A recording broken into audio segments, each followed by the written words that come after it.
What is going on, everybody? We are back with a live show Wednesday night, Follow Like an Eagle podcast. It is the Tampa Bay Buccaneers versus the Philadelphia Eagles in Tampa, Florida. Now, before we talk about the game last Sunday and this Sunday coming up, we don't know exactly if there's going to be a game played on Sunday based off of the hurricane. But right now there is, so we're going to talk about it. Hopefully, if it gets postponed, hopefully it's not till that. Well, hopefully it's to that next day and not too later down the week because that would be perfect for us, obviously. But hopefully we hope everyone's safe down in Florida. It's nasty Category 1 hurricanes coming up, so that's not good. So we definitely want everyone to know that we're thinking about them, and it's gonna be tough. Florida deals with hurricanes every single year. It's gonna be tough, but they'll get through it and they'll thrive once again. But with that said, what a win last week. What a win against the New Orleans Saints. We talked about it on Monday. Joey Shakes joined the stream. And I called it. I predicted it just like the GIM. So, at the end of the day, the Eagles are 2-1. They're thriving. We're going to be playing with Paris Campbell as probably our number one. And it's going to be a shit show, but we're still going to win this game, in my honest opinion. So we'll see what happens. What's up, Scott? What's going on, Kyle? Actually, my sister, so she just moved to Tampa last July, 2 Julys ago. So she's down there, obviously wishing safety for her and her boyfriend. There's actually funny story. There's some like urban legend that I forget if it was like Indians or whoever lived there. Basically, they were buried and there's a cemetery, and they believe that it like protects the land from all those natural storms. And nothing has actually hit there in like 100 years, something maybe more than that. So I mean, that's good. That's good for the game that it's going to be played. Obviously, it was a huge win against the Saints. I did not see that coming at all. I was definitely worried because of how on fire the Saints offense was. 15 straight drives of scoring plays, touchdowns, field goals, what have it. But yeah, I mean, honestly, that game, I mean, it depends if you like defense or not, I've been hearing, but that game was a struggle.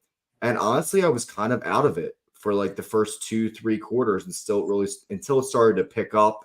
We saw the turnovers again from Jalen Hurts. But ultimately, as you know, me and Kyle, it only comes down to the win or loss. And Jalen Hurts actually came through in the clutch last week.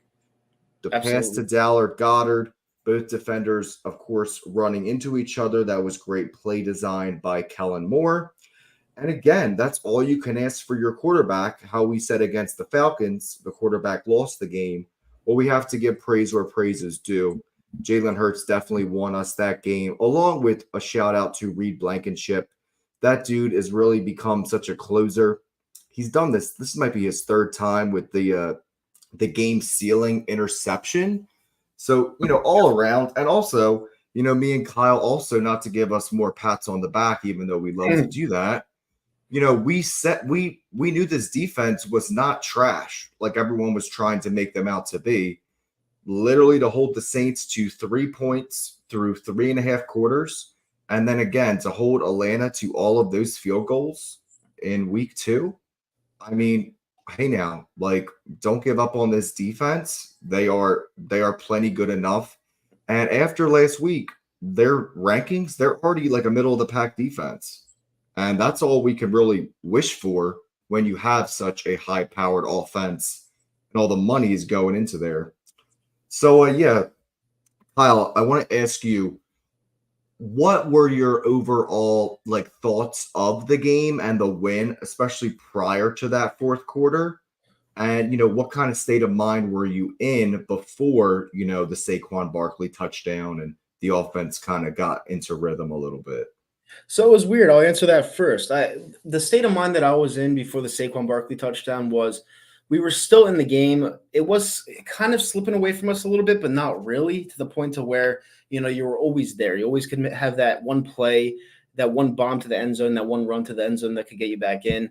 And it happened. And that's why I think this team can be resilient down the road and come and be cohesive together. The fact that I always believed during that game, after the 2 weeks that the Saints put up the points that they did against the teams that they played, that just shows me right there that this team doesn't quit like the team last year that lost 6 out of 7 games to end the season. It's a completely different squad, a completely different mojo. And, we are going into Tampa Bay depleted. We really are. Like I said before, our number one wide receiver is probably going to be Paris Campbell or what's his face, Jahan Dodson. We're going to have to rely heavy on Goddard for sure. Saquon Barkley for sure. We might even have to mix up some things with Kenneth Gainwell. But at the end of the day, I feel like this is a winnable game with all that being said because our defense has been on absolute fire. I don't care what anybody says after that Falcons game. That Falcons game, we limited Bijan Robinson to 0 touchdowns. 0. The only touchdown that mattered at the end of that game was the 2-minute drill touchdown. And like I said before, it's a tough drill to stop. They're going to throw it. You just don't know where they're going to throw it. It's a tough scheme to fit within that drill. And, it just didn't work out for us at the end of the day. It's one of those games where we still could have won and we didn't. We came back the next week. Jalen Hurts threw the ball to the sticks like he should have to Dallas Goedert, the wide open guy. Perfect play design, like you said, by Kellen Moore. And that's all she wrote. I thought that was a game that if we do go down, like if we go far down the road, to the Super Bowl or whatnot and even win the Super Bowl, that is a game where you could say this season was put together because we didn't even have A.J. Brown. And I think when A.J. Brown comes back, it's going to be one of those – I think we're going to be a dominant team. I really do. Now, I was watching Washington the other night. Jaden Daniels is a stud. But at the end of the day, I think that the Cincinnati Bengals defense is trash, so I'm still not worried about the Washington Commanders at all. The Giants look like – they play together as a team, but I'm still not worried about them. The Dallas Cowboys are a joke. They're probably going to finish last, in my opinion. So all in all, I think that this Eagles team is not to be messed with, and I think they're just starting. I would have to agree. I mean, like you said, the team showed a lot of resilience coming back, especially after, the Hurts turnovers kind of being shut down by the Saints defense, the entire game and up until that fourth quarter. Going back to the injuries, looking at the injury report now from today, Wednesday, September 25th, A.J. Brown, Devontae Smith, Liam Johnson, are 3 of our, elite top 10 best players on the team. Unfortunately, did not practice. The only silver lining is that we do have our bye week already next week for all of them to get healthy and hopefully play the following week, which would be week 6 already, which is crazy, against the Cleveland Browns. Moving on to this Bucs game. Obviously, this is kind of a revenge game for the Eagles because of the wild card playoff loss last year.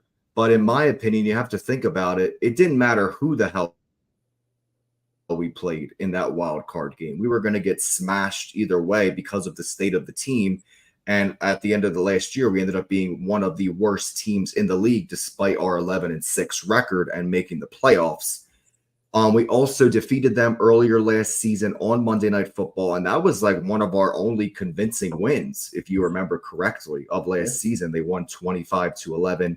They picked off Baker Mayfield a few times. So I was never scared of the Bucs, and I know you brought up during that post-game show with Joey Shakes that the Bucs just lost to the Broncos and Bo Nix, who 7 points. It was definitely wild to see that they were just completely blown out.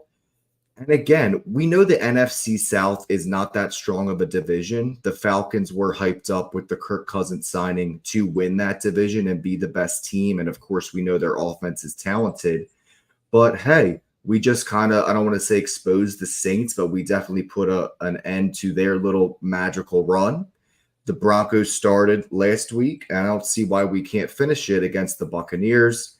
I know you're a fan of Baker Mayfield, but I mean, he definitely has a ceiling as, maybe, I wouldn't even put him in the top 15 for quarterbacks, in my opinion. So yeah, the obvious concern is not having your star players, but I would rather the defense be healthy than have, missing a couple pieces on offense, because we do have Saquon Barkley and Dallas Goedert. And in my opinion, I think the Saints defense is better than the Bucs defense. And look what the Bucs defense just did last week, giving up, 26 or 27 to Bo Nix and the Broncos offense. So this is definitely I'm predicting a win for us. Again, you're going to run Saquon Barkley. He is the workhorse, the power. He's the heart of your offense, and rightfully so. He's been balling out. He's had a historic start to the season for running backs in Eagles franchise history, and he has a chance. I believe Shady holds the rushing record for the Eagles from 2013. I believe it's a little bit over 1,600 rushing yards, which is a hell of a lot. Still can't believe that somehow Chip, just got rid of him after that, or whatever. It was the following season that they got rid of him. But yeah, do you think Saquon has a chance to break LaShawn McCoy's franchise rushing record? Oh my God, absolutely. He might do it in like 13, 14 games at this point. This guy leads the league. As long as he stays healthy. Right? This guy leads the league with what? 356 yards rushing already? Like, this guy's amazing. And I said it in the whole offseason. I mean, I'm not one to like give myself any pats on the back. You know me. But at the end of the day, it's like at the end of the day, I was like, listen, this guy's going to be better than Christian McCaffrey on this team. This offensive line's great. The team that he has around him is great. The coaching's better. He has leaders on this team now. He doesn't even have to do all that much. All he has to do is find the open hole, and that's it. Go right through it. And the guy is an absolute beast. I always wanted him on this team. He is home. He's going to retire a Philadelphia Eagle. None of that Giants bullshit. He's going to retire a Philadelphia Eagle. He's going to be one of the best runners in NFL history these next 3 years. And I'm so glad that we got him, because I cannot wait to watch this guy thrive in Midnight Green / Kelly Green.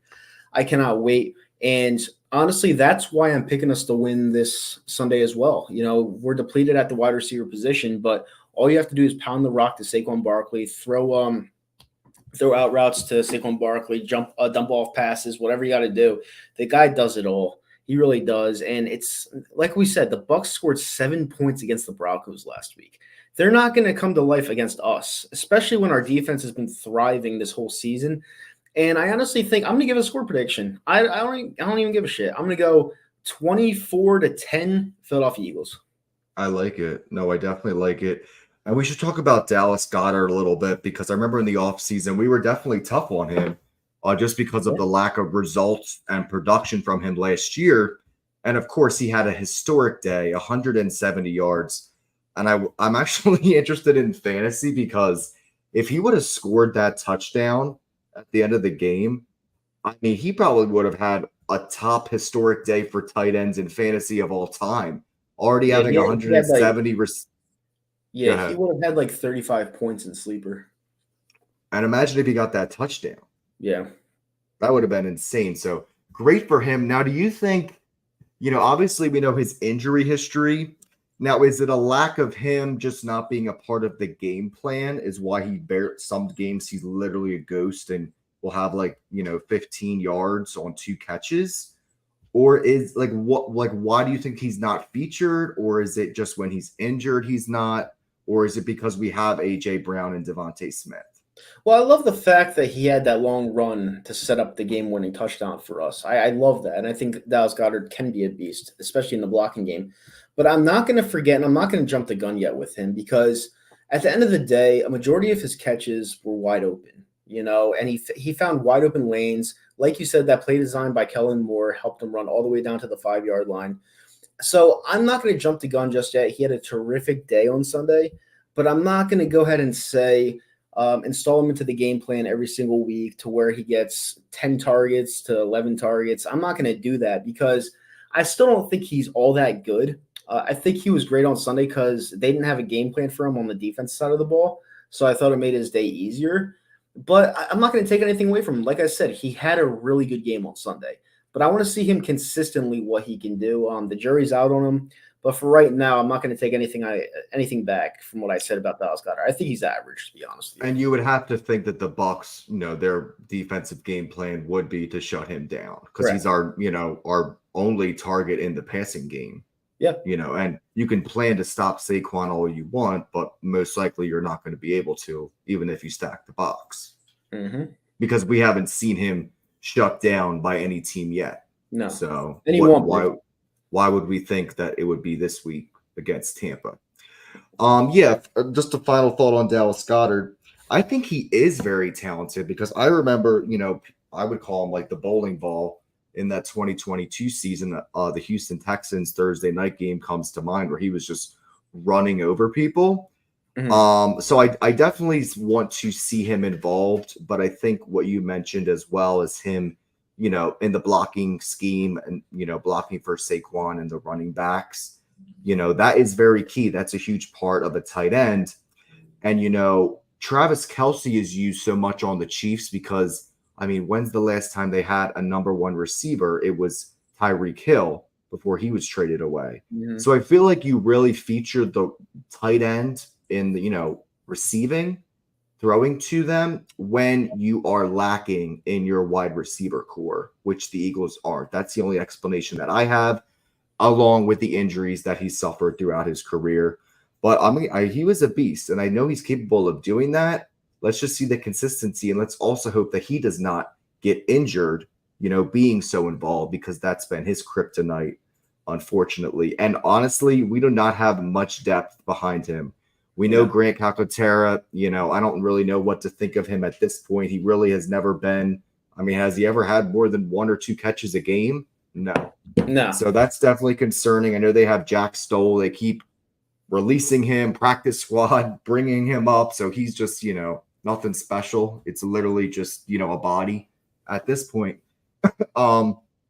Obviously the offense, I think we would have to expect some more direct snaps. I'm expecting a more ground and pound game, especially from Jalen Hurts even on Sunday. I think that would be, part of the game plan.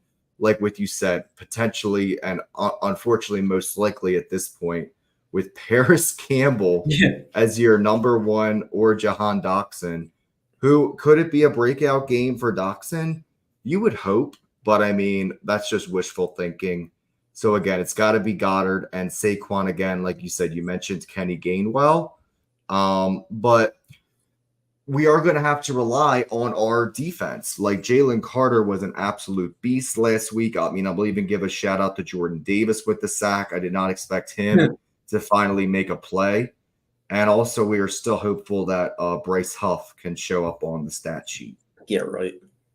I'm sorry, guys. I'm supposed to be optimistic, but that guy sucks. I apologize. Yeah, all we can do is hope that he can, actually get involved. There's no hope. We paid him like that. There's no hope with dope. Whatever. Looks like we got a couple comments here. Jordan Dobbs, what's up, fellas? What's up, Jordan? Daryl Clark, we were a dead man walking going into that playoff game, obviously against Tampa last year. I think we can get revenge. Same here, man. I definitely want to take out the Bucs. I feel like they were definitely cocky when they beat us. And again, like you said, we were a dead man walking. In my opinion, it didn't matter who the hell we played. We would have got blown off the field. Again, with Daryl, I see another defensive struggle type victory. That's kind of what I'm predicting too. Again, I've seen like some predictions where it's either a close game or an Eagles blowout win. I've even seen like 32-9. I don't know if we can score 30 points without, our 2 best targets by far in A.J. Brown and Devontae Smith. But I definitely see us scoring more than 15 points like we put up last week. And we know New Orleans is a lot harder of a place to play than Tampa, weather depending. So, yeah. Like looking back last year, any team could have beat us in that playoff game. We should have just given it up before the playoffs because we quit. And the Tampa Bay Buccaneers aren't that good of a team. I'm sorry to be that cocky, but they really aren't. I know we should have, because last time we were cocky, we lost to the Falcons. But but I understand all that. We still should have won that game. Let's be honest. But you're not going to win them all. You're going to lose some games in the NFL. It happens. But at the end of the day, if we could go 3-1 into the bye week, I consider that a win. 100%. I don't care how ugly it looks. Just do it. 100%. Moving on, we have to talk about this head coach, Nick Sirianni. I know you noted that he said that he might take over play calling from time to time, which honestly would just not be good in my opinion. Again, I mentioned it on the post-game show with Joey Shakes. Calling plays, there's a rhythm. You get into like a habit, you like what you like. The quarterback gets comfortable. So, and you usually only switch or someone takes over play calling. Number one, if there's an issue. And I also remember number two, that Andy Reid would sometimes let like Marty Morningwig or whoever called the second half of the game. But there would have to be a system in place for that. And as far as we can tell, especially with Sirianni's decisions, it seems like there is no system in place. It's just spur of the moment, the feeling, whatever. And yeah, Sirianni definitely needs to like get it together because I think he's all over the place. He's being really like radical right now, obviously, with his decisions, like not even listening to his football IQ or analytics. He's just doing whatever the hell he wants.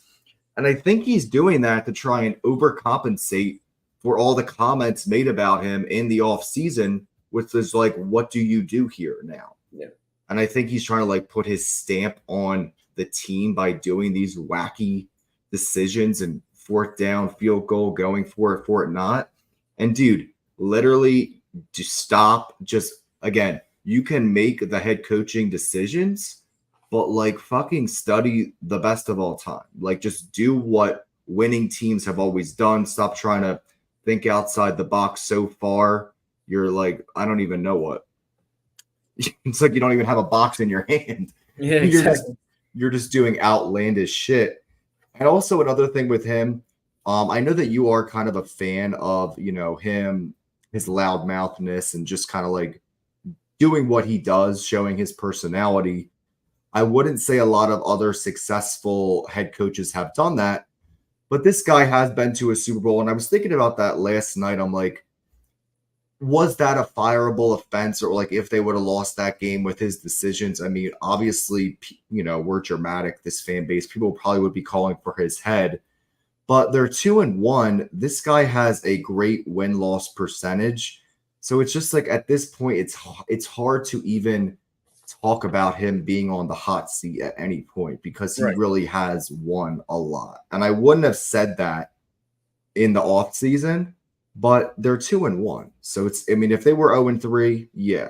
But I think we need to like pump the brakes until this team, loses games. We can't talk about changing the head coach at this time. Like I'm going to disagree with you for a second because, like I said in the post-game show for the New Orleans Saints, if we're at a point to where we're 8-1 or like 11-1, and we're playing really well, we're playing physical football, we're playing great on offense, everything's clicking.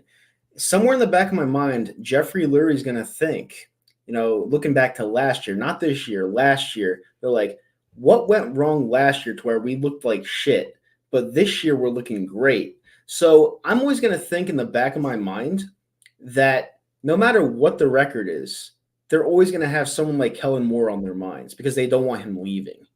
So I honestly think that no matter what the record is, no matter what we finish, unless it's a Super Bowl victory, I think he's definitely on the hot seat. I really do, because you're going to compare both seasons and you're going to compare and contrast what went wrong here, what went wrong here, and you're going to put it together. And if it's that big of a gap, I honestly think they're going to replace him. I do. But that's just no, I kind of agree with you because, again, I wanted Kellen Moore to be the head coach in the offseason. Now, people were saying that he still had to prove himself. I saw enough in Dallas. I think he was a great offensive coordinator, and the Cowboys made a mistake by getting rid of him. He honestly probably should have been the head coach instead of Mike McCarthy there right now.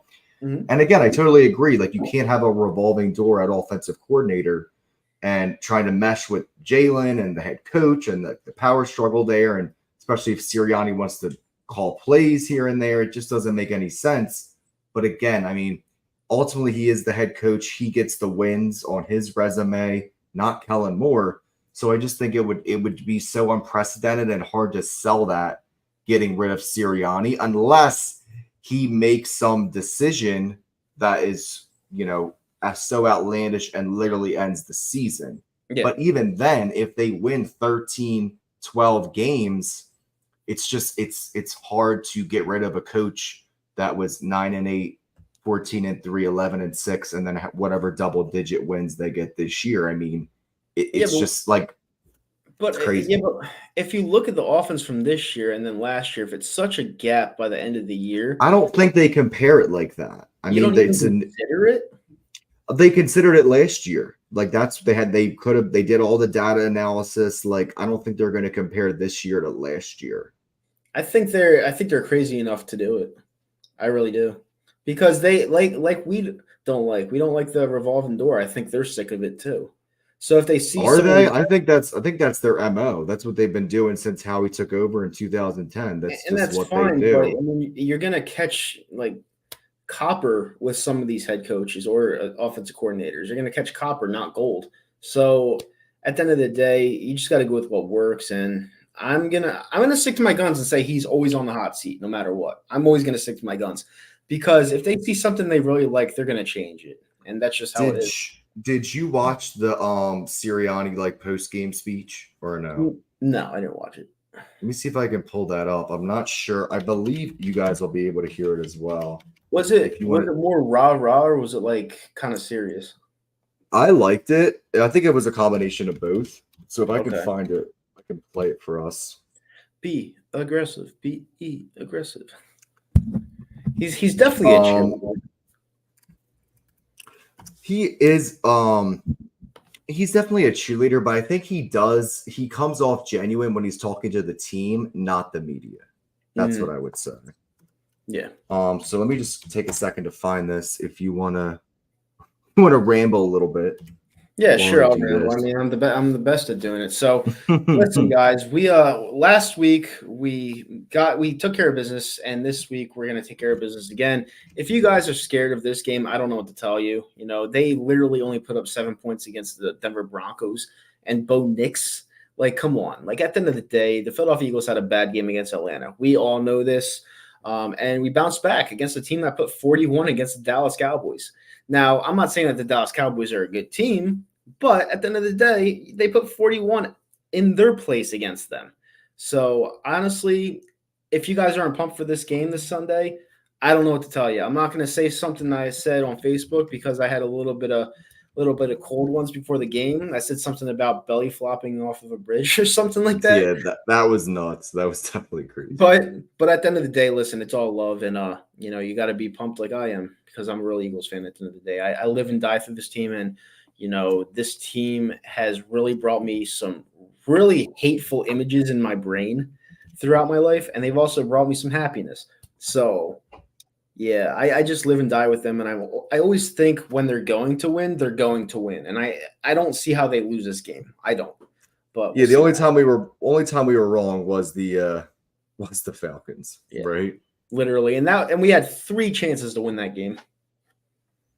So I am pulling it up now, and I hope it's not just a real. Oh, Wait, you can you pulling it up hear? on YouTube right now? Yeah, wait, could you hear that or no? No, I can only hear your voice. Okay. All right, guys. Well, I will try and get this pulled up by the end of the show and see if Or I what he could can. do, he could give you guys a summary of how it went, and pretty much, yeah, tell him how it Yeah, went. yeah. Basically, it was Sirianni talking about what we said, that them being resilient and just like kind of like taking over. They put the past behind them from that Atlanta game. They bounced back. They responded. He also shouted out Reed Blankenship, gave him the game ball. And Reed Blankenship also made a statement where he was like, I'll ride or die for this team. I'm ready to go all the way. So it was a great, great positive vibes, which was awesome to see. 100%. Yeah, it's awesome. I mean, as long as you mean it, that's all that matters. So let's see what happens when they bring it into Sunday. Absolutely. All Yeah. right, moving right along. Like I said, I'll try and pull that up by the end of the show. We are gonna move on to my stands for the week of week 4. Number 1, you got to give it to the Eagles defense. Again, we've been riding them since honestly the Packers game for me, and holding, because that game could have got out of hand with the 2 Hurts fumble and interception, and they held Green Bay, and that's when obviously Jordan Love, before the injury on the last play of the game. And since then, they have kept this team alive. I mean, we can just call it for what it is. Again, I think the fan base and the media is being way too harsh on them after the Falcons loss, and they proved it in this Saints game. I'm very excited to see this defense grow, especially, depending on, Quinyon Mitchell's growth. I think he's a potential defensive rookie of the year candidate right now. I know, Kyle, you're not a fan of Devin White, but if he ever gets involved. And honestly, we talked about this a lot. It's not that I'm not a fan of him. They're obviously keeping him scratched for some reason. I mean, coming into the season, they said multiple Buccaneers fans told me that he was washed and he was unplayable at the end of the year last year. And that, granted, that was against us with our same team that quit.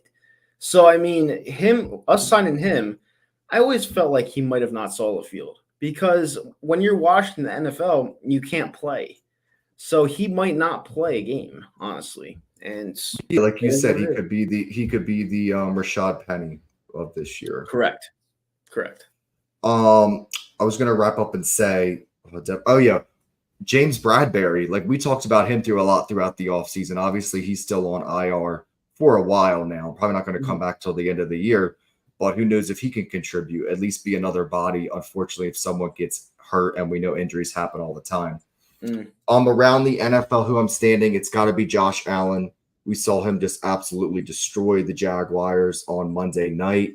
He has really solidified himself right behind Patrick Mahomes as the second best quarterback in the entire NFL.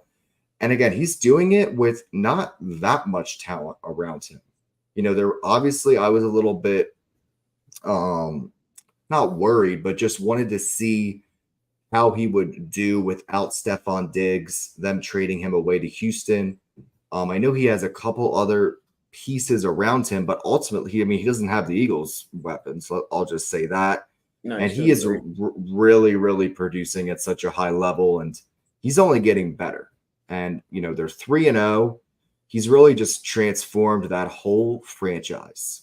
And that just proves that if you have, especially an elite top 5, top 3 quarterback, anything is possible. You always have a shot. You always have a chance. Absolutely.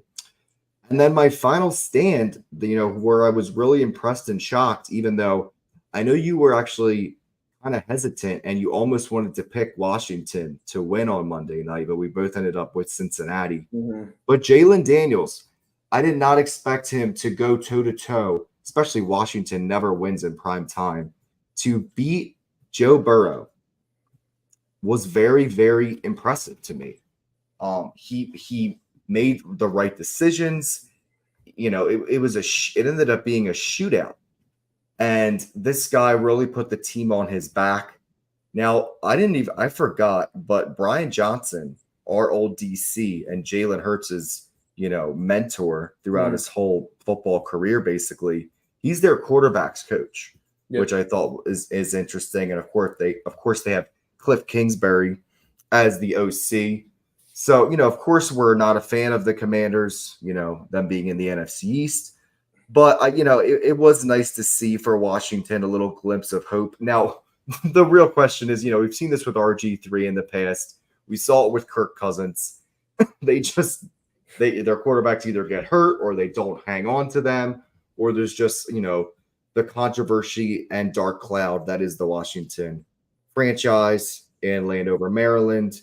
But it was a nice little shining moment for them.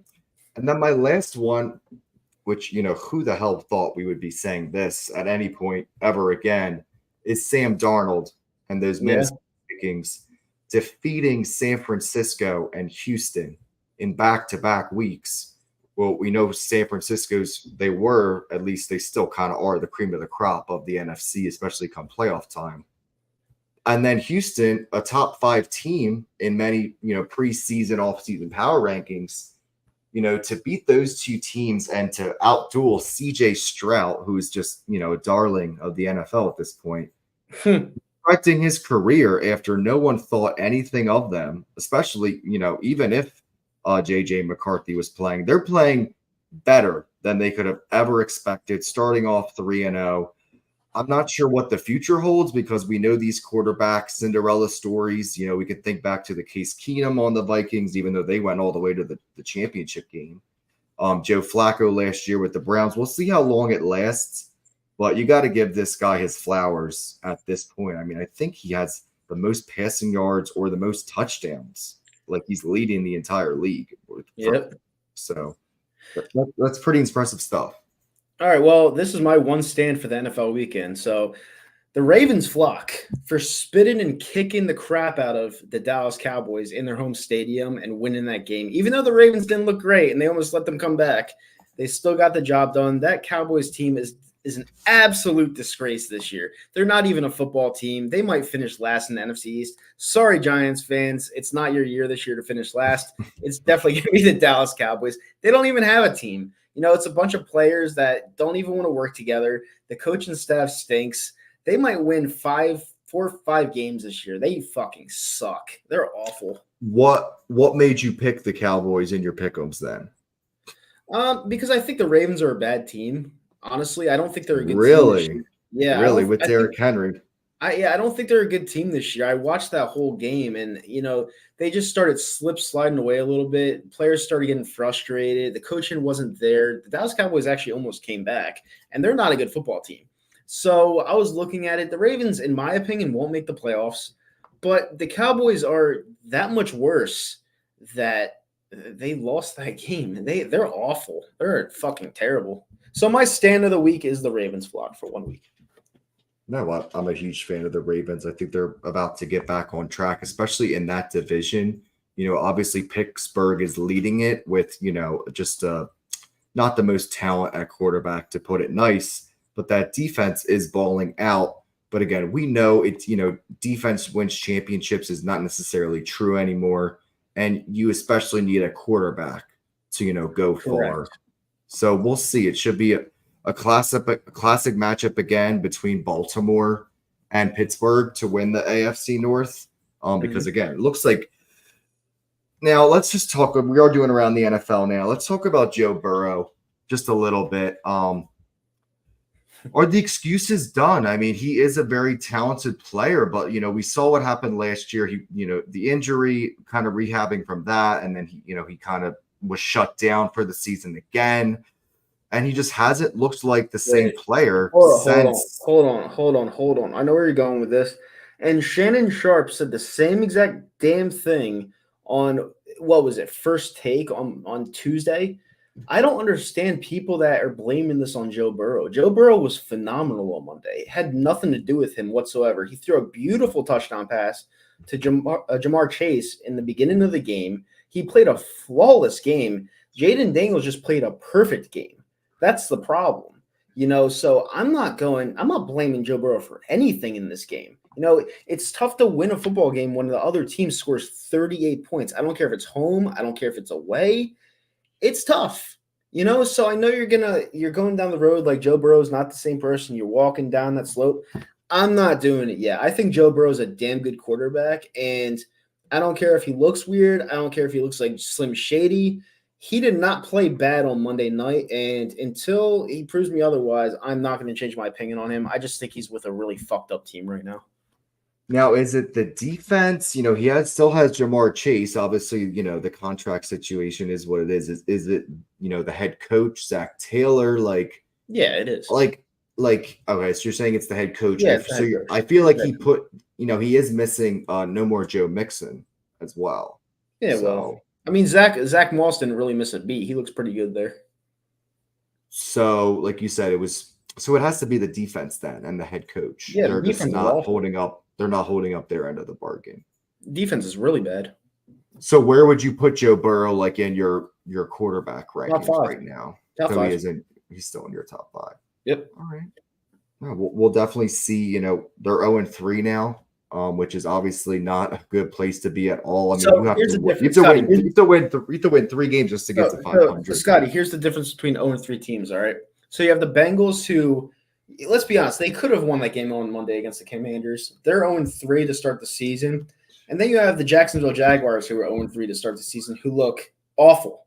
So there's a different type of 0-3 teams. I think that the Bengals could go on a run, and they have a better chance than the Jaguars, but just because they're 0-3 doesn't mean they're a horrible football team. It's just that their defense isn't putting it together and the coaching's not there. But they still have a very explosive offense that can win them games. So just because they're 0-3 doesn't mean they won't end up with 8 or 9 wins down the road. I'm just saying that there's differences when you say they're 0-3 because they're not a bad 0-3. They're 0-3, unfortunately, but they're not a bad 0-3. Jacksonville is a horrible 0-3, and yeah, Carolina Panthers are even 1-2. Like that's what I'm saying. So, all right. We are going to do our game picks a little bit later. I just added everything up. I just needed to catch up on our week 3 totals. But we are actually going to move on to our new segment we're going to probably be starting every week, and that is our power rankings. We're just going to do our top 5, entering or through week 3, entering week 4 for this week. I'm sure we might expand that to our top 10 at some point. But Kyle, I'm going to let you start, counting down 5 to 1, your top teams in the NFL right now through 3 weeks. all right, 1 second. I just got to bring up some schedules and stats and shit like that. All right. So my top 5 teams, starting from 5 or 1. It's like countdown from 5, like 1 being the best. Of course. Okay, so my 5th team, and my 5th team in the NFL right now is the Green Bay Packers. They were without Jordan Love, and they haven't missed a beat. Everyone's saying Malik Willis is this god-awful quarterback, but somehow they're still winning football games. They won 2 straight ever since losing to us. They could have beat us in Brazil, so they could easily be 3-0. We could be easily 3-0 as well. The Green Bay Packers are really being overlooked right now, and I think they're a really good team, and when Jordan Love comes back, they're going to be nothing to play with. They're going to be a really solid football team, and I think the sky's the limit for them. So that's my number 5. All right, we're going to go back and forth. I Yeah. like that idea. Number 5 for me. I am actually going to put this is tough. I'm going to put the Houston Texans. Okay. Again, I believe in CJ Stroud. I mean, it's hard to argue that they're not the 3rd best team behind Buffalo and Kansas City in the AFC. I am a believer in Baltimore. I know you just said that you don't think they're a very good team, but I think their offense is just so explosive. I'm a huge fan of D'Amico Ryans, him getting that defense to be so physical and flying around.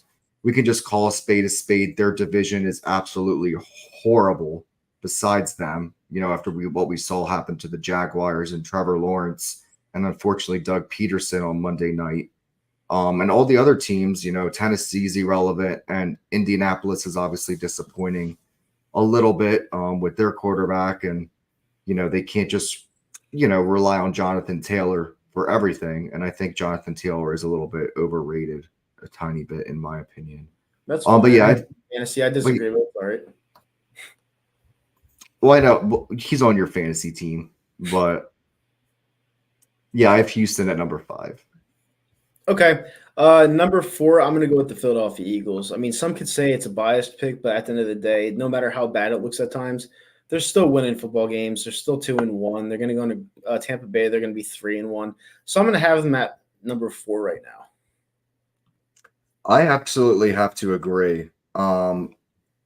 It's just like how I'm doing my rankings is putting the Eagles at 4. Who do I think that they are going to lose to? Like, can they absolutely not have a chance to be, or at least that they wouldn't be competitive in the game? Number 1, I really wouldn't say that there's any team where they wouldn't be competitive against, or I'm sorry, that they would just straight up lose against. Mm-hmm. And they're just such a talented team, way too much talent to not have them in the top 5. And I think number 4 at this point is a great place for them. I mean, if they would have beat Atlanta, you could even have them up to number 3 or number 2, in my opinion. But obviously with that, unfortunately, kind of fluky loss to Atlanta looking back, you would have to put them at number 4. Now, obviously, they play Tampa this week, who we both think that they're going to win. Then they have their bye. And then the schedule does kind of soften up a tiny bit before a stretch of, going to be interesting competitive games. But there is a chance for them to stack some wins together here. So I think that they have the potential to be in that our top 5, for the foreseeable future. Okay. Number 3 for me is the Kansas City Chiefs. I think the Chiefs, a lot of people are overrating them to start the season. Now, granted, they did win the Super Bowl last year and the year before that. Understandable, but this is a week-to-week power ranking. They have to find a way to get Travis Kelce involved down the road, or else their offense isn't going to be anything special. Isaiah Pacheco's hurt. You're using Steen. I don't even know where he's from, but Carson Steen as your number one running back right now. Rashee Rice is an absolute monster. Andy Reid's a great coach. We all know this. But I got to put him at 3 right now because they almost lost to the Atlanta Falcons if it weren't for that abysmal play call by the Falcons head coach. They could have lost to the Cincinnati Bengals, who are 0-3 on the season. And honestly, they should have lost to the Baltimore Ravens, who aren't that good of a team.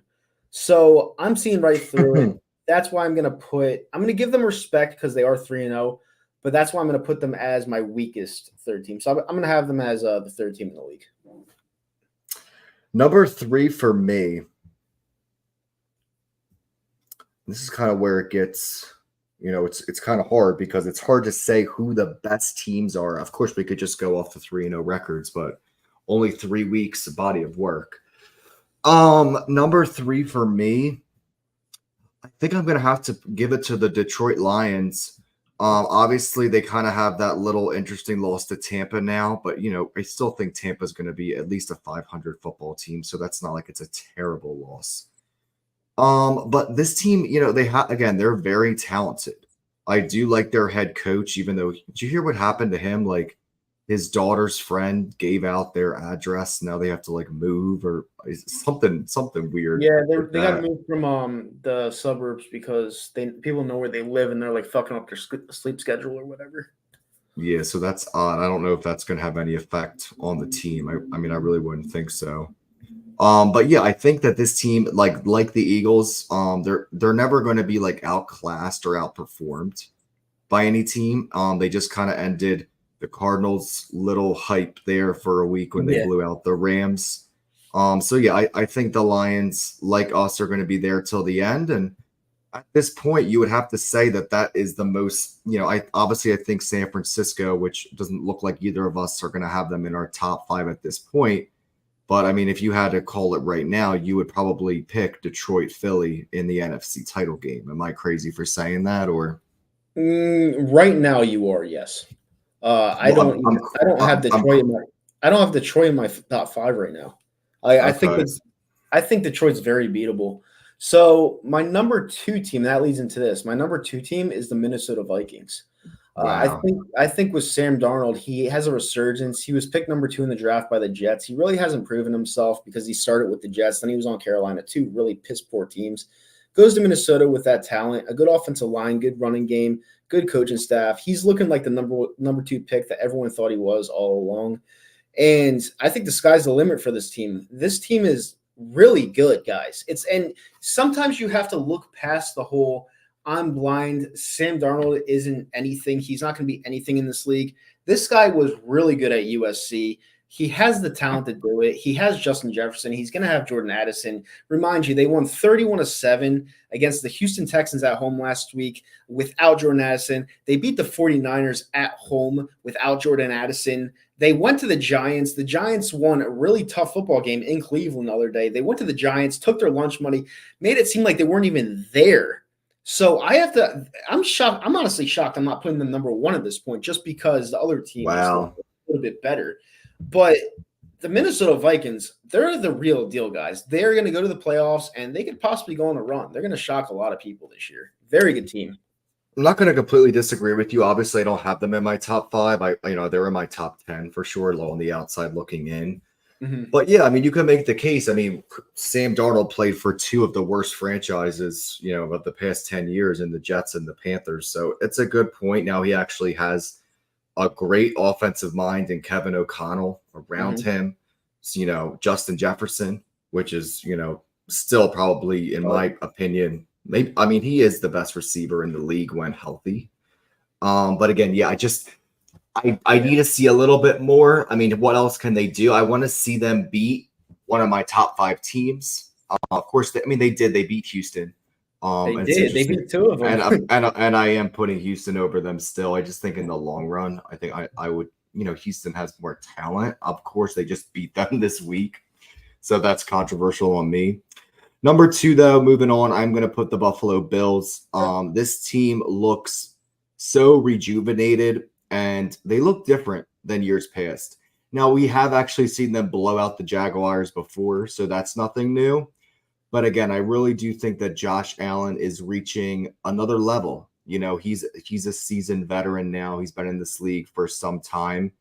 And, you know, there's nothing that he hasn't seen at this point. And I think he's maturing, you know, taking care of the football more, making the right throws. And he is the clear number 1 leader on that team. And like I said earlier, I think he transformed and turned that whole franchise around almost single-handedly with his attitude, work ethic, and talent. And, you know, the entire rest of the organization following right behind in his footsteps. The only reason I don't have them number 1 is because they haven't proven to be able to beat the team that I have number 1. And, you know, that's a little preview. Okay. Well, your number 1 team is my number 3 team. My number 1 team is the Buffalo Bills. I think the fact that ever since they got rid of Stephon Diggs, people thought that Josh Allen's game would go south immediately. His game has gone up so quickly. His number 1 receiver is Khalil Shakir, and he just spreads it around. He doesn't have to target a diva. He doesn't have to throw to someone that's like, oh, look at me, I'm open. Like, he doesn't have to do that. He's having fun playing the game. He has a great running back in James Cook, really good head coach. The guy, Josh Allen, is the front runner by far to win the MVP this year. This team can actually win a ton of games this year. I think they can win 14 games this year, and I think this is the year where they could actually beat the Kansas City Chiefs if they actually tried hard enough in a playoff game.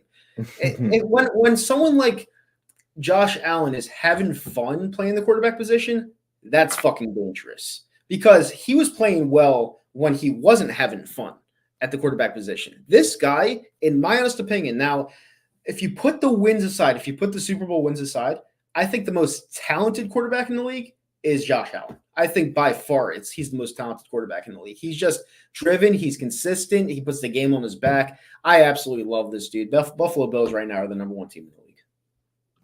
So for me, I do have to still put the champs, you know, Kansas City, until they're knocked off their throne. And I do agree with you that they haven't been spectacular through the first 3 weeks, but again, they're still 3-0. So if they're not playing up to par or their full potential and they're still 3-0, another factor in why I have them number 1 is we've seen this script before. You know, what did they I think they were 11-6 last year, and they still won the whole thing. So it really only matters what they do in the playoffs. And again, until I see a Buffalo beat them, at least in the regular season, or they lose, you know, 2 games, 2 in a row, or, you know, another team is undefeated and really just is so far out and ahead that they're going to be the number 1 seed in either conference, it's going to be hard for me to take the Chiefs off that number 1 spot. I mean, back-to-back Super Bowl champions going for the three-peat for the first time. I mean, even the Patriots never did that. So I mean, it's all fair, but at the end of the day, let's not act like the top 5 they're slum football teams. Like, every team in the top 5, they're all good, but there's just levels to it. And I don't disagree with you that when it gets to the playoffs, they turn it on. But we're talking week-to-week basis in the regular season. And when I'm talking week-to-week basis, the Buffalo Bills just wipe the floor with them right now. Well, I'm saying, do you think the Bills, if they played this week, you think the Bills, the Bills would smack them if they played them this week? I mean, I want that to happen, because I think we're all kind of sick of the Chiefs at this point. Yeah. I just can't say for certain that Kansas City's not going to win by a field goal again. And, you know, they were helped by the refs, of course, last week, and it seems like they always get lucky with those calls in their favor. Again, I need to see it before I take them off that number 1 spot on their throne. So that's just me. Fair enough. All right, it looks like I might have the Sirianni post game that I wanted to show earlier. Yay, let's fall asleep. I think you might be pleasantly surprised if I can just get this shit up, because fucking Reels, it's like always on to the next one. All right, surprise me, Scotty. Let's go. All right, let me see if I can actually get it to work. So, all right, guys, I'll be right back. I'm getting some water real quick. All right. Let's see what I can do here. See if I can get this up and running. I'm sure some of you guys have seen it. It's on the I'm sure it's on the Eagles' Instagram, and I know it's on their YouTube channel as well. So let's see. All right. I hope I wasn't going too long. I'm back. All right, so I'm sharing it now. If you can make that big for everybody. Sure, I'll make it nice and big. All right, that is And beautiful. Look at that. Look at that by our now, I don't know. Guys, that's a complete Can you hear that or no? Yeah, I can hear it. Okay. team win. When one phase isn't working, the other one has the other one's back. I'm so proud of you. That's how you respond. That's how you respond. That's a response. Nobody had any doubt when we were coming here. Hey, coach. In defense,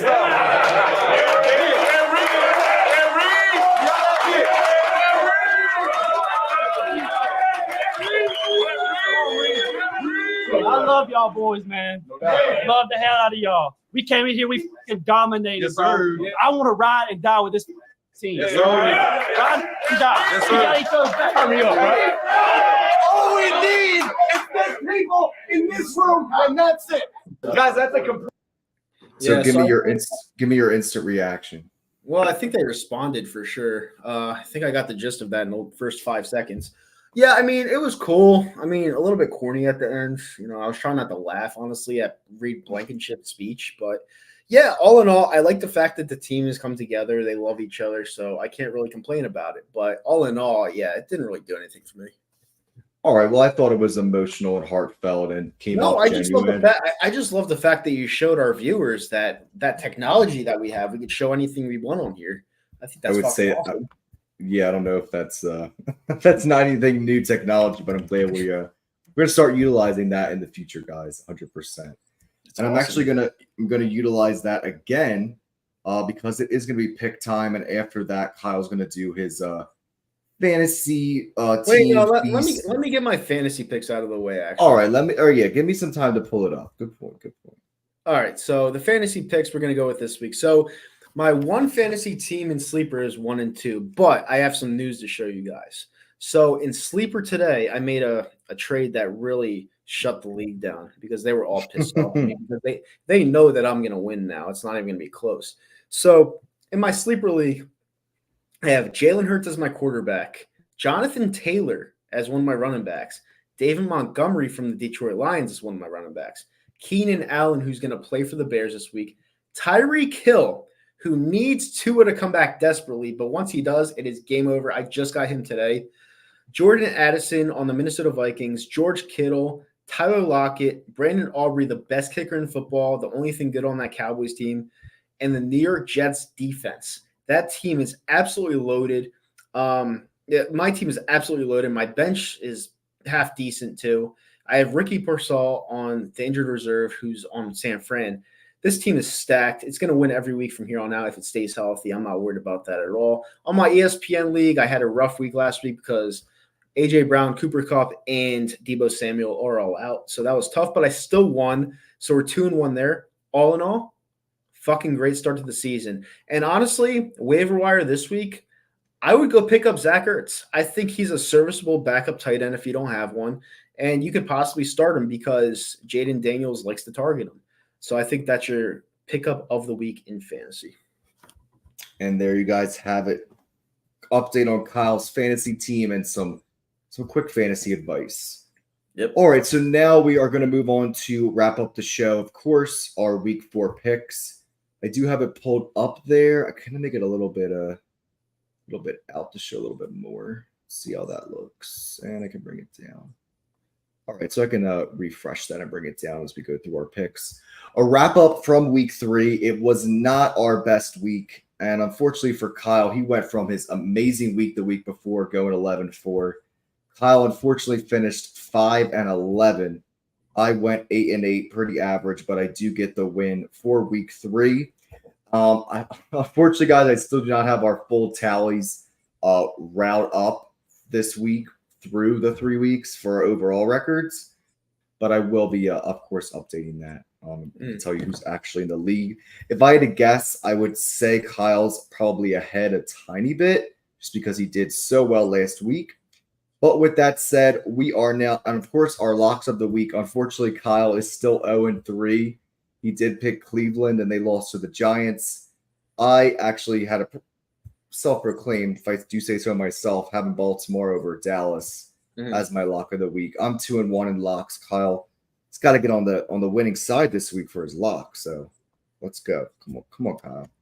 All right. So the first game we Go ahead. have this week is the Cowboys versus the Giants. The Giants are a 6-point underdog at home. I'm going to let you go first with this one. I mean, everyone, they're trying to speak this into existence. And again, I would love it for the Giants to finally beat Dallas, give Dallas another loss. But come on, if the Cowboys actually somehow lose this game, and it is on a short week, which may play in the Giants' favor just because they had an earlier game. They played at 1, Dallas played at 4:25. And of course, Dallas has not been playing well at all, especially that run defense. And, we've seen interviews. I just saw one with Micah Parsons saying guys need to really act like they give a fuck and just step up and, have some pride and stop the bleeding, basically. And I think they will. I mean, come on. They know how to beat the Giants like it's clockwork. I mean, are they going to cover the spread? I mean, it could be a field goal game, but I don't even see that. I mean, they blew out me and Kyle. We watched it. The Giants said it was a lock back then. Last year, week 1, when they got blown out 40-0. So yeah, I'm taking Dallas because I just this would be the shock of the season for me so far if the Giants somehow win this game. Well, be ready to be shocked because this is what I'm going to say, and I have a good excuse for it. I have good reasoning for it. So buckle in, youngins. Yeah, the Giants are going to win this game outright, and here's why. I know I said in recent weeks I'm not going to pick the Giants because they're not a good football team. They'll never amount to shit. They're not going to be good for the next 3 to 5 years. Blah, blah, blah, blah, blah, whatever. Fact of the matter is, the last 2 weeks, the Giants have actually been playing pretty inspired ball with the talent that they have. Malik Neighbors is an absolute beast. I wish he wasn't on the Giants because he reminds me of a better Odell Beckham Jr. He's making Daniel Jones look serviceable. And honestly, they're playing as a unit right now. They're playing as a team. And that's something that the Cowboys aren't playing as. The Cowboys aren't a team. They're not even a thought right now. I don't even know how they won week 1, to be honest with you, because they don't play together. Clearly the Browns aren't that good if they lost to the Giants. So yeah, they're not. But at the end of the day, it's like the Cowboys are just going uphill without a paddle. Like, they're just not – I've seen really bad teams. Like, I remember in 2012 when we had a bunch of superstars on this team for the Philadelphia Eagles. We finished 4-12 for a reason because we weren't a good football team. Just because you have superstars doesn't mean you're going to be a good team. You have to put it together. And they're not going to put it together. They suck. So give me the Giants to win this game. I'm not saying the Giants are a good football team, but this week the Giants win this game outright. The Cowboys are done already. They stink. Put a bow on it, tie it up, do whatever you got to do. The Eagles are sweeping them this year, and that's it.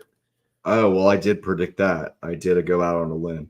But yeah, like I just, again, it's the Giants still to me. Yeah, they got to win, throw a parade, but I would absolutely be shocked. Even though this game's in New York, Giants have not beat the Cowboys since 2021. So yeah, I'm dealing with Dallas. Moving on to Sunday, the 1:00 games, and we got a nice little slate here, and I think this actually has the potential to be a good game. 2 teams that need a win, especially Atlanta, and I'm going to pick Atlanta to win at home. I think they're due. They've, matching Kansas City last week, almost shoulda, woulda, coulda. But, with the Saints, I think they're a little frazzled for sure. Like, they were smelling themselves. They were on that great streak, and then we ended it. And again, if this was in New Orleans, I'd probably pick the Saints, but these 2 teams are pretty evenly matched to me. Of course, I do think Kirk Cousins is better than Derek Carr, and I will take the Atlanta offense overall. And I'm taking the Atlanta team. The defense is more talented to me as well. So I'm going with Atlanta to finally get another win. And get to 5, and both these teams will be 500 to me with my prediction. So I'm going with Atlanta. Yeah, I agree 100%. I'm going Atlanta as well. Atlanta's the better team. They beat us for a reason. They're just more balanced. They probably should have won last week. I bet on the Atlanta Falcons, and I was actually kind of pissed because that last play that he called on fourth down, Raheem Morris called on fourth down. I don't know what the hell he was thinking. They should have just like shoved it forward. But they could have beat the Chiefs last week. They're a really good team. They're not a decent team. They're a really good team. Atlanta's gonna come back and win this week, and the Saints are gonna go downhill again, and that'll be it for them. So both teams will be 2-2, but the Falcons will be a better 2-2. Give me the Falcons. Speaking of betting, I did have probably the pick of the year. Again, I feel like I'm patting myself on the back the whole show, but I had Carolina to win last week, and they did it. Like the Andy Dalton start really gave them new life. But now am I picking them this week? No, but I was just saying because I should have bet money on Carolina. I could have been probably a you want to know why you didn't? You want to know why you didn't bet money on Carolina? Because you didn't really believe it. You were just saying it to say it, and it was. Yeah. I mean, it was. I don't know. It was kind of like a gut feeling, but yeah, it was a guess. It was an estimate, but I mean, I'll take it because I can say I was right, right? But no, this week I think they will lose to Cincinnati. Cincinnati. They need to win in the worst way, and if they can't beat Carolina, their season is over. Expect this to be a blowout win for Cincinnati. So yeah, I'm taking the Bengals. Yeah, I'm looking at it right now. I'm looking at the spread. It's again, this is a tougher one than you think because the Panthers looked so cohesive last week, and I love that word. They looked so cohesive last week that it's kind of tough to pick the Bengals in this spot. Only because 0-4. You said the Bengals are a good team. No, I said that Joe Burrow is really good still. I didn't say they're a good team. Okay. The Panthers, they looked really good last week. I know it was against the Raiders, but it was on the road. Andy Dalton got a second wind. They have some decent players on that team. And now that he finds them open in the slot or whatnot, fuck it. Give me the Panthers. Wow. So if the Bengals lose, I think Zach Taylor's fired. Dunzo, yep. So that's what you're predicting that he'll be fired if they lose? Uh-huh. Yeah, I can't. I mean, it's possible, but that would just be super embarrassing. You almost got to feel bad for Joe Burrow and the Bengals fans. But I'll never feel bad for a $250 million guy. Will they turn into the Bungles? And if they lose, they definitely will. Next game, now this is a sneaky game and kind of hard to pick. The Rams had a huge win, and we know all the injuries that they had, and they still somehow beat San Francisco by a field goal. It was nobody really watched it because Baltimore, Dallas was on at the same time, unless you had Red Zone or you're in one of those markets. And again, Chicago was kind of a little overhyped. Obviously with Caleb Williams, he looks like a promising quarterback, but he's not, a finished product yet. And again, this is still the Bears. I think people just want them to be relevant again. And, that would be great for them. And of course, we want to see the number one overall pick do well. But how do you not take the Rams after that inspiring win last week? I'm not sure if they're going to get a lot of their star players back, but we saw them beat San Francisco, who's obviously in a little bit of a slump right now, but still, we saw them beat San Francisco with that amount of backups. So I'm going to take the LA Rams here on the road to beat Chicago.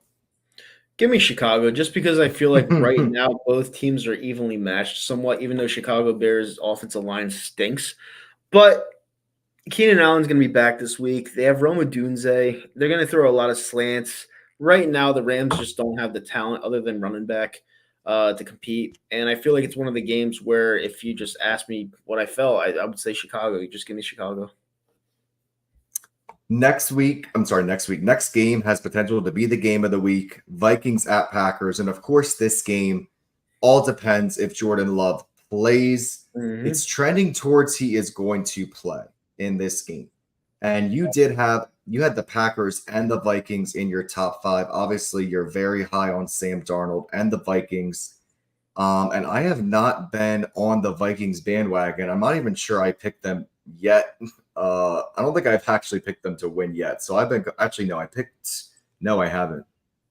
have not picked them to win a game yet. Am I going to go against them again? I think that I am. I think I'm just not as high on the Vikings as you. They do have a lot of talent. They've been playing, I believe, a little bit over their head. And I think Jordan Love has a little bit of a fire under him, especially, who wouldn't be pissed off that you got injured on the last play of the game? Mhm. So I'm taking the Packers, and I think Jordan Love, I think he's ready to come back. Of course, we don't change these picks, unfortunately, because we just base off of our here and now. So if he doesn't play, obviously I would pick the Vikings, but I'm going with the Packers, and I do expect him to play. Yeah, this is one of those games where the Vikings have to lose eventually. Vikings are a very good football team. Don't get it twisted. But Jordan Love coming back, I think he's going to come back this week. Jordan Love coming back this week. The team's playing well without him. They're at home. They're going to love to have him back. The crowd's going to be in the game. It's one of those games where it's a divisional opponent and they know each other pretty well. Yeah, give me the Packers in a really close one. Like I'm saying, 3-point game this week. What's the line right now for that Minus game? 2.5 Packers. Okay, yeah, and the Packers are at home. I think that's the right line for sure. Mm-hmm. This next game, kind of, you think it would be a blowout for the Texans, but this will be my first upset. I'm taking Jacksonville here. I think that they need this win in the worst way. Texans, again, a little bit shaken up after only scoring 7 points last week when I think we both picked them to win. Mm-hmm. So I'm going to take the Jags. Like if the Jags don't win here, unfortunately, Doug Peterson might be on the hot seat. And we know Trevor Lawrence did not play well against Buffalo. But I mean, they just need to win. So I think desperation backs against the wall. I am going to take Jacksonville in the upset. Both these teams kind of stink. You think Houston stinks? Yeah, I don't think they're that good. I don't know, man. Give me the Texans. You just want to take the opposite of me, right? No, I'm just taking the home team. They have a little bit more talent. I think Minnesota exposed them last week. I had the Texans winning under 9 games this year at the beginning of the year, so I don't think they're that good of a football team. Stephon Diggs is a cancer. They have so many other options to go to. They scored 7 points last week. Yep, give me the Texans by 3 points. All right, and now I feel like almost the rest of these games, it's going to be tough to pick. I mean, week 4 is kind of like that measuring stick of like who are the bad teams, who are the good teams. Steelers at Colts. This is kind of tough for me. I know, the Colts have been a little bit disappointing, and the Steelers again have been doing outstanding considering they have Justin Fields and Russell Wilson as their quarterbacks. Of course, Justin Fields has kind of solidified himself as the starter right now. I mean, you'd be an idiot to not think that Russell Wilson won't play again at some point this season. Mm-hmm. Colts are at home, and I'm going to, again, I'm sure, I mean, maybe I think the Steelers, they would have to be the favorite, probably at least by 1, and you'll let me know in a second. But I'm taking the Colts at home here. I think would be a little bit of an upset. Yeah, Colts are a 1.5-point underdog at home, actually. I agree with you. I'm going to pick the Colts just because I like how they played last week. Now, I'm not an Anthony Richardson fan at all, and I'm going to play the math here. It's tough to go 4-0 to start the season, especially on the road. With no quarterback. Yeah, this will possibly get the hype train around Russell Wilson back up if they lose this game in a bad fashion. So I could see that happening just because Russell Wilson was the main guy at first, and they don't really have a QB controversy right now because as long as they win, it's going to be Fields. So that'll just rev that up a little bit more. So if everything clicks, I'm going to go with the Colts this week. We're on the same page there. Next game, again, kind of like it's a toss-up. We saw how well Denver played and smashed Tampa Bay. And we know that the Jets are just not that good. If they did not have Aaron Rodgers, this would be a terrible, terrible team. Obviously, Rodgers played well, beating the lowly Patriots last week on Thursday Night Football. Jets are at home, and this is a little bit of a revenge game, I believe, still because wasn't there Nathaniel Hackett was the head coach of the Broncos, right? Mm-hmm. So irrelevant the Broncos have been. You can't even freaking remember who their head coaches are. I just don't think the Jets, I mean, they should win this game. Denver traveling east for a 1:00 start. But are the Jets really a 3-1 football team? I kind of like I'm a little Broncos faithful. I think Bo Nix versus Aaron Rodgers. Give me Oh God, I really want to pick Denver, but I think the Jets are going to win. But this is probably a really tough game for me to pick. But I'm going to go with the Jets. Yeah, give me the Jets. Oh, more simple for you, huh? Yep, a little bit. Moving right along there, of course, we both picked the Eagles to beat the Bucs. Mm-hmm. Washington at Arizona. Of course, we know the Cardinals' little magical run was kind of halted, not completely destroyed last week by the Lions. The Lions are a really good team. Washington comes to town, 4:05 start, obviously at Arizona. Can Jalen Daniels make it 2 outstanding games in a row?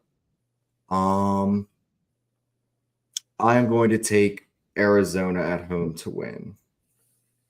I like the Commanders this week. I do like my boy Jonathan Ganning, but I still don't think they have the necessary talent there just yet. And the Commanders are playing very well right now. Until that hype train stops, I got to be on the Commanders bandwagon. So give me the Commanders this week. All right, Kyle with the Commanders.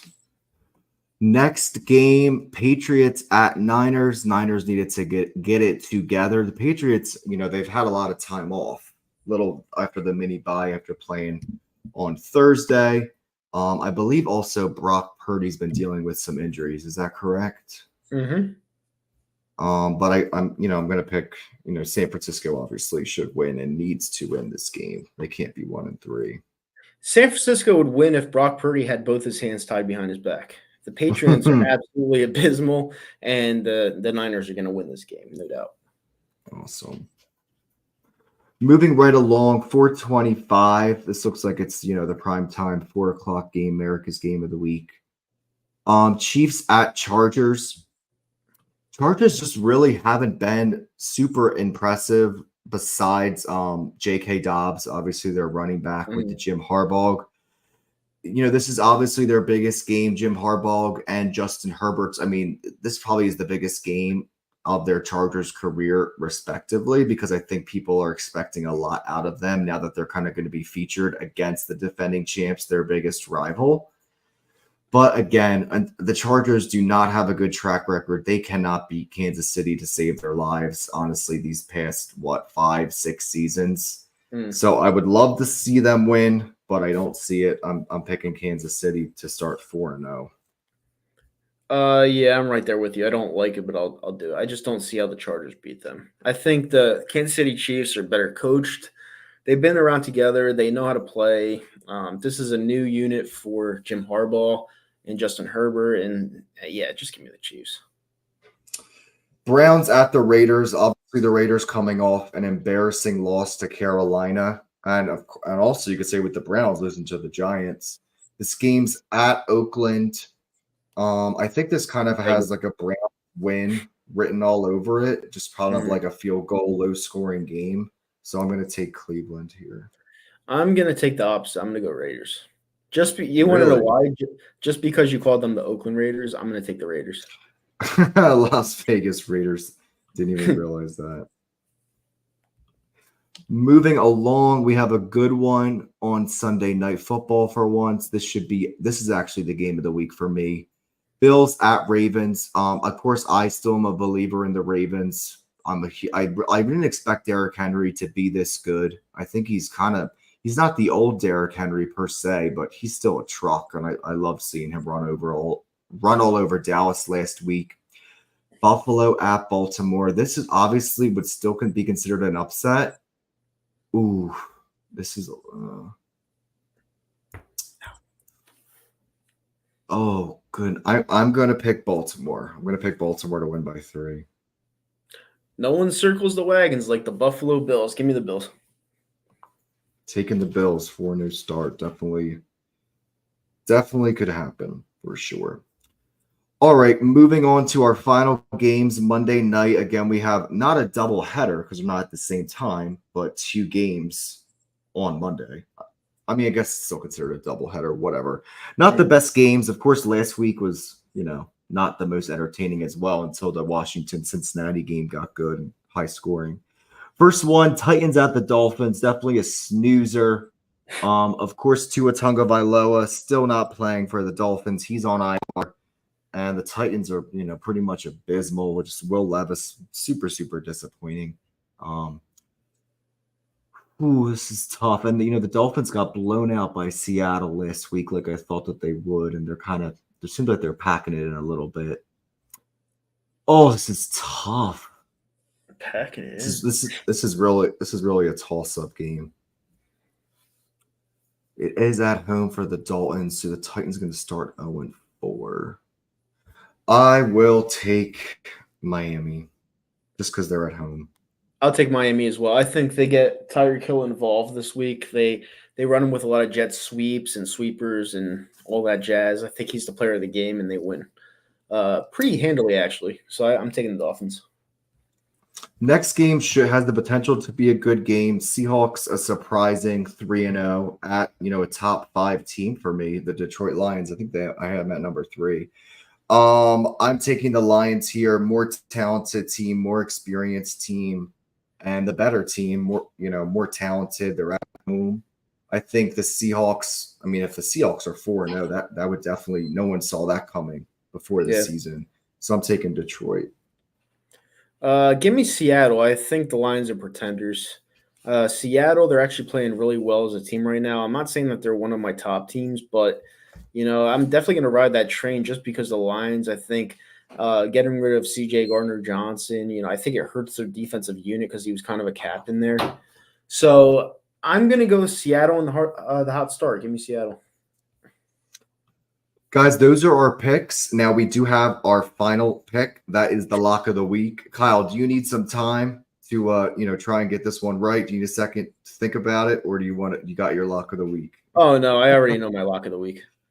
All right, give it to me. All right, it's going to be the 49ers against the Patriots. Just take it to the book and run with it.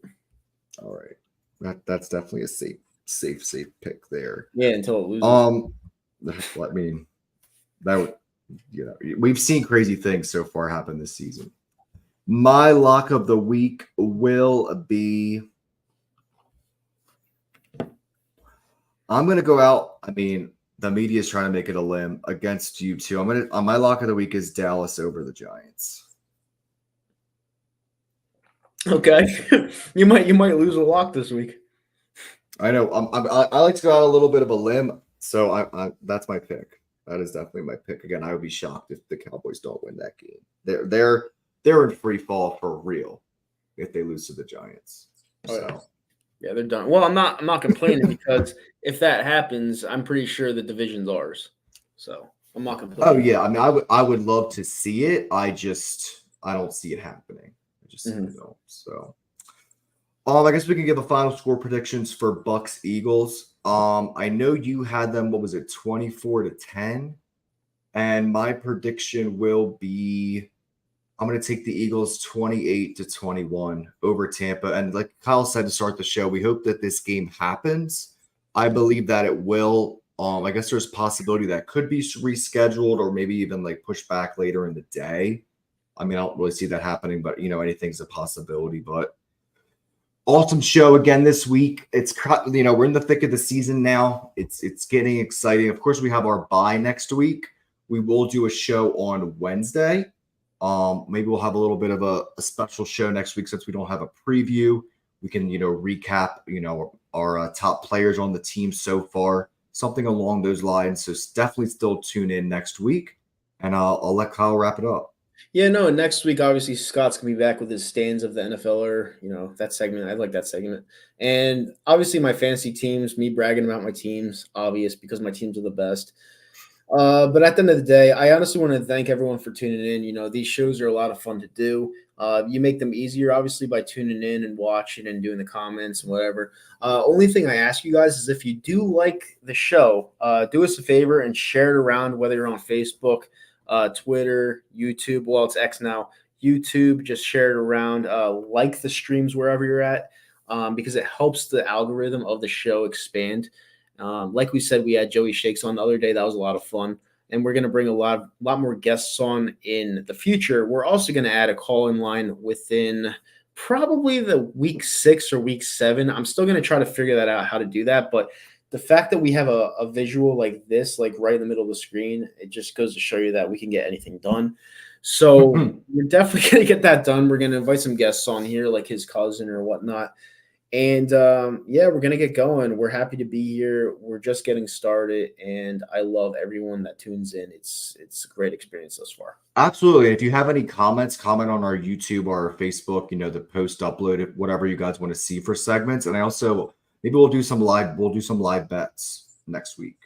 Put some bets in for the following week. I would like to do some live bets as well. That would be a lot of fun. Just got to get my book back up and stuff. But anyway, guys, we're going to wrap it up. We're going to get out of here. And hopefully you guys enjoy your night. The Eagles will win. In my opinion, 24-10. He said 28-10, I think. 28-21. 28-21. Yeah, I have a little bit of a closer game. Yeah, 28-21. He has a closer. But yeah, have a good Eagles weekend. And if you're going to drink, don't drive. And that's about it. See you guys later. Fly Eagles fly. We're out. Bye.